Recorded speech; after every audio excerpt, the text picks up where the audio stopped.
Most people don't manage risk. They merely react to it.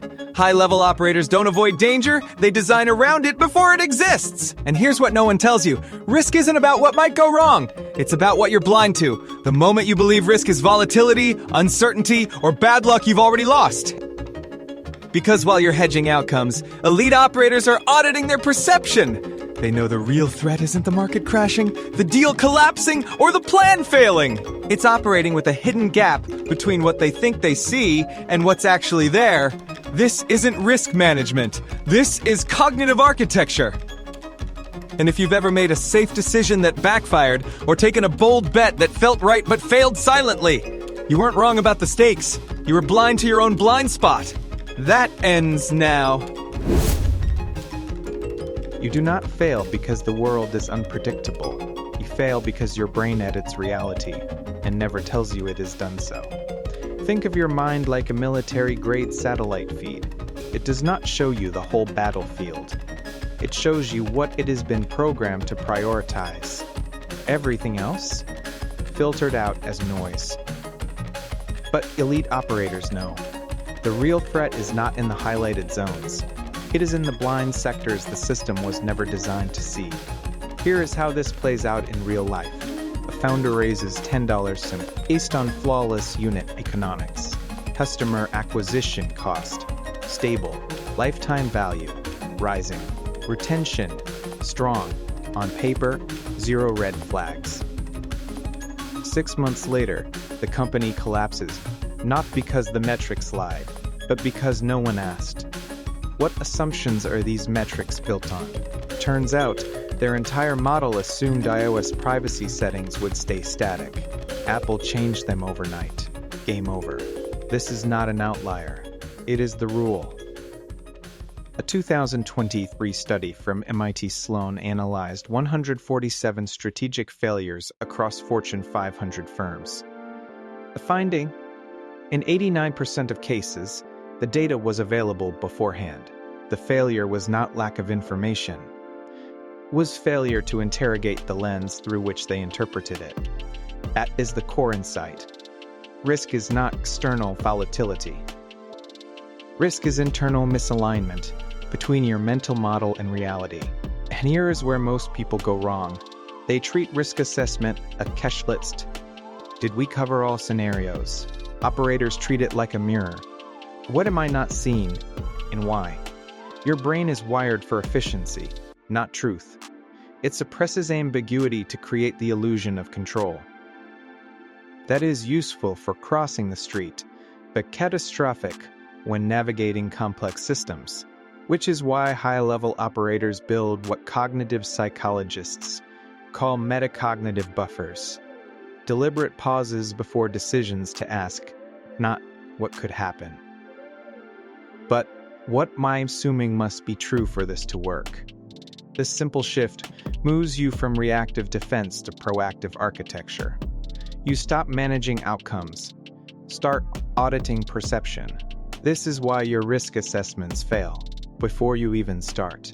You are mapping the storm while ignoring the cracks in your own compass. And once you see this, you will never look at due diligence the same way again. Because the most dangerous risks are not hidden in spreadsheets. They are hidden in silence, between what you think you know and what you have not yet questioned. Now, what if you could simulate failure before taking action? Not as fear, but as a precision tool. That is exactly what elite operators do next. They do not wait for disaster to learn. They invite it in on their terms. Imagine standing at the edge of a bridge you have just designed. Most people test it by walking across. Elite operators, they mentally detonate explosives beneath it before the first bolt is even tightened. This is not pessimism, it is precision. Here is how it works in practice. A special forces team planning a high-value extraction does not ask, "Will this go smoothly?" They gather in silence and begin with one sentence. "It is 6 months from now. The mission failed. Tell me exactly why." One operator says, "Intel was outdated. The target changed routines. Another, we assumed moonlight. Cloud cover blinded our thermal. A third, local militia was not on our threat map. They were not official, so we ignored them. Each answer exposes a hidden assumption masquerading as fact. And because they have simulated failure in granular detail, they do not just patch holes, they redesign the entire architecture of action. This technique has a name: pre-mortem analysis. Coined by psychologist Gary Klein, it is now standard in elite hedge funds, NASA mission control, and Tier 1 military units, and the data backs it. In controlled studies, teams using pre-mortems identified 37% more critical risks than those using traditional risk assessment. Crucially, they uncovered second-order failures, cascading effects no checklist could predict. But here is what no one tells you. The real power is not in avoiding failure. It is in collapsing the illusion of certainty before it corrupts your judgment. Because when you assume success is possible, your brain filters out sentence signals. When you assume failure has already happened, your brain hunts for truth. They do not ask, will this work? They ask, what would have to be true for this to fail? And that question, simple, surgical, silent, rewires your relationship with uncertainty. Now you are not guessing. You are stress testing reality. This is how operators turn fog into structure. And not by predicting the future, but by reverse engineering its collapse. And once you have mapped the fault lines, the next step is not defense. It is leverage, because the real edge is not avoiding risk. Cheese is knowing which risks deserve to be taken. Chaos is not random. It is encrypted. While most people hear static, elite operators hear a signal, because they know uncertainty is not noise. It is asymmetric data waiting to be decoded. Picture a chessboard during a blackout. Amateurs freeze. They wait for the lights. Operators, they have already memorized the board's geometry. They feel the pieces. They track not just where pawns are, but where kings will be forced to move 3 turns from now. This is second and third order thinking in motion. Take Ray Dalio's team at Bridgewater during the 2010 European debt crisis. While markets panicked over Greek default headlines, his analysts were not watching bond yields. They were tracking French bank exposure to Italian municipal debt, which itself hinged on Swiss franc liquidity swaps with Japanese insurers. To outsiders, it looked like noise. To them, it was a causal chain, a hidden architecture of risk. And here is the science. Neural imaging shows that expert decision-makers activate the dorsolateral prefrontal cortex effortlessly under ambiguity. They do not suppress uncertainty. Teaks map its contours. A 2021 study in Nature Human Behavior found that high-performing strategists consistently identify latent variables, factors not present in surface data but critical to system behavior, up to 4.2 times faster than peers. That is because they ask a different question. Not what is happening, but what must be true upstream for this to be happening downstream. This is how you turn fog into foresight. While others see chaos, they see a hierarchy of hidden variables, each one a potential lever. And once you learn to read risk as a signal, not a warning, you stop reacting to waves, start navigating the ocean floor. Because the real advantage is not predicting the storm, it is knowing which currents will carry you through it.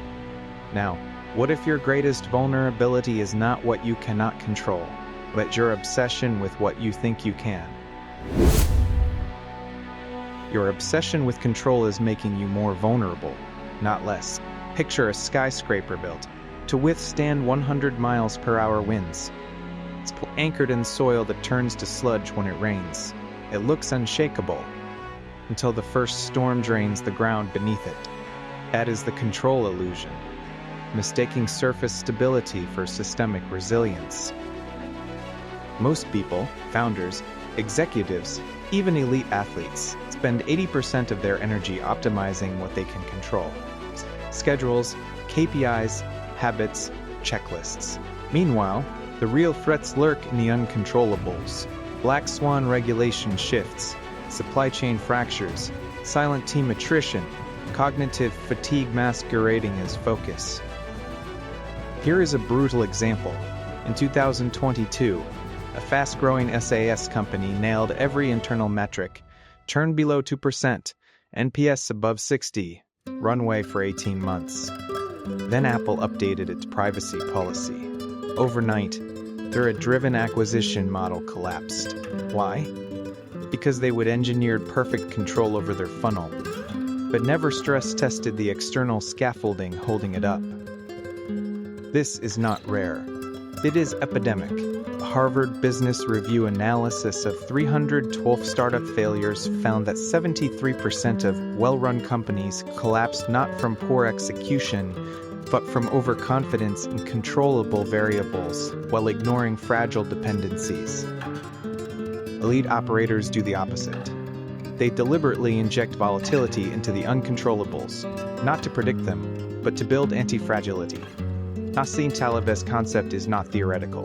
Navy SEALs train in pitch black water not because missions will be dark, but because disorientation reveals whether your instincts hold when control vanishes.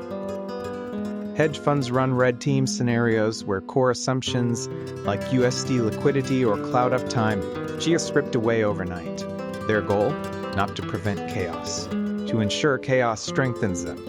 Because true resilience is not about holding the line. It is about bending so precisely that pressure becomes propulsion. Your plans are not failing because you are undisciplined. They are failing because you have armored the wrong parts.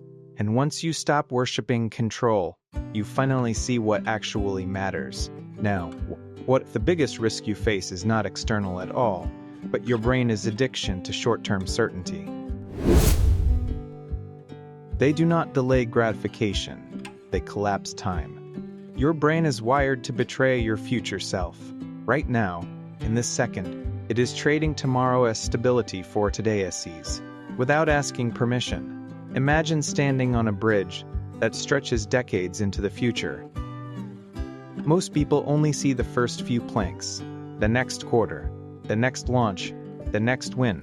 Elite operators, they walk the entire span in their mind, feeling the weight of decisions decades ahead, as if they are happening now. This is not willpower.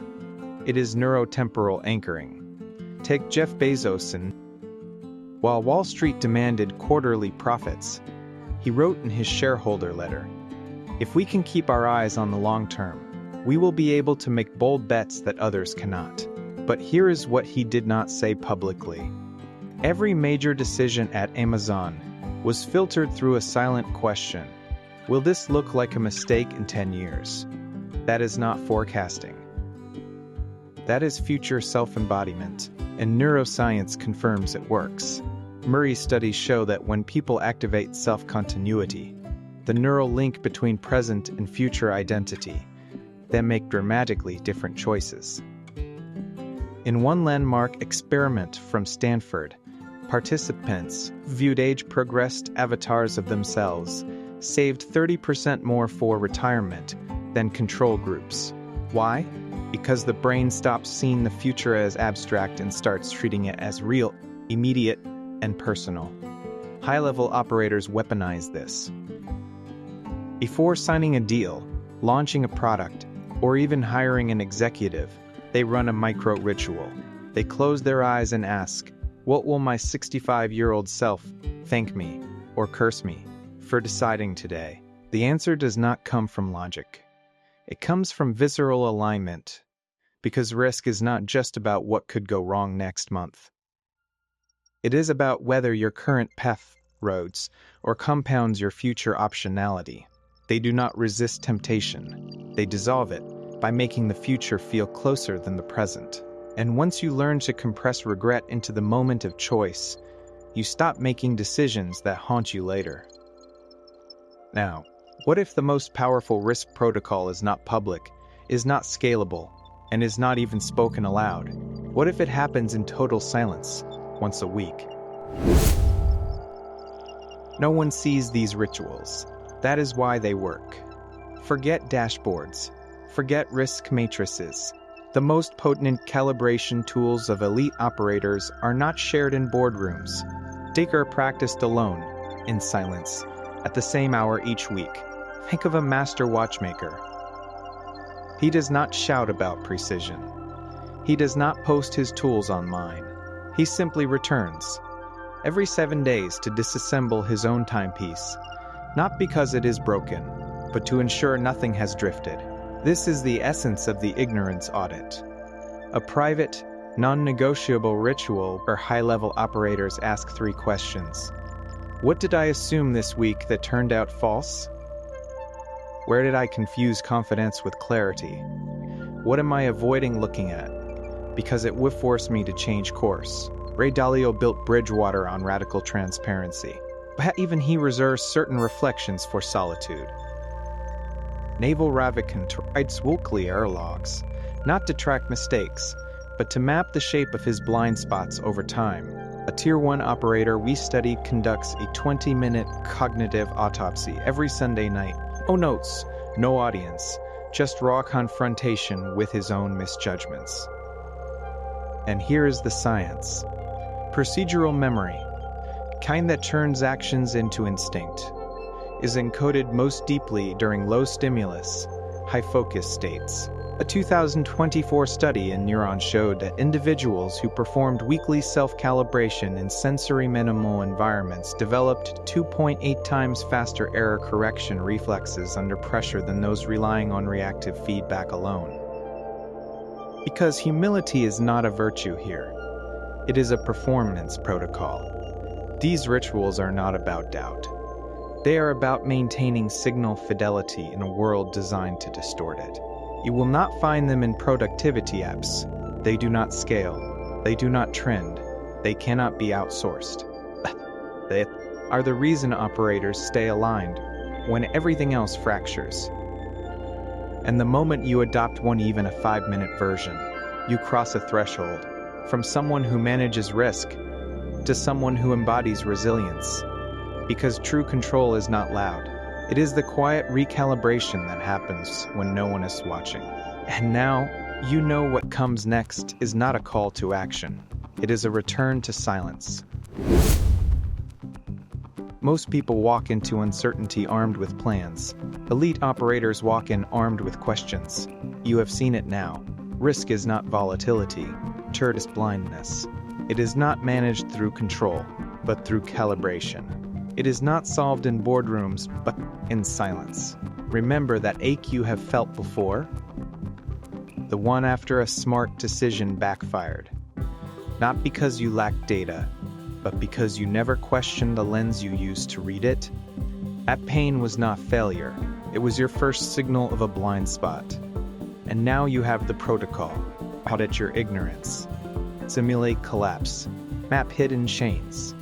Stress test the uncontrollable. Collapse time. Return weekly to stillness. Because the edge has never been about seeing more. It is about seeing yourself seeing.